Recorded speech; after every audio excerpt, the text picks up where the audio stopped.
Starting tomorrow, masks will be required for people in Washington state. They're also already required now in 7 Oregon counties. Now police agencies are starting to get calls and questions about enforcement.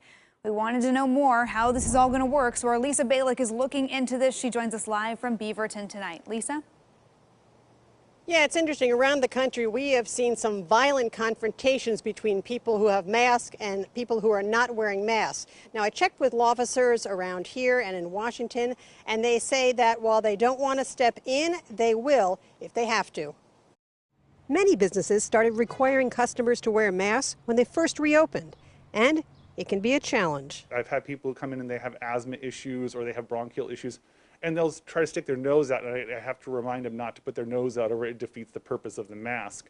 And they understand that, and they will most of the time they'll say, well, they'll explain what their situation is, and then I'll go down and clean everything up afterwards. There are medical exceptions under the governor's orders, and although most people are putting on a mask to go inside businesses, some shop owners tell me they've had to ask people to leave if they refuse, simply because they don't want to wear one. So far, though, we have not found any police agencies responding to mask arguments at a business. Law enforcement says the goal is education, to explain why the mask rules are in effect, to protect customers and employees.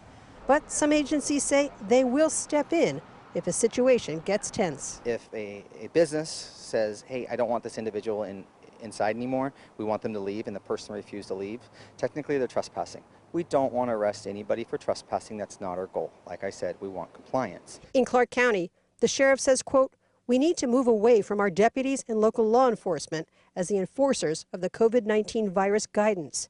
These encounters have the potential to quickly escalate tensions between the police and the public. Meanwhile, sheriff's offices across Oregon are getting calls from people with concealed handgun licenses, concerned they could be breaking the law by wearing a mask and lawfully carrying a weapon.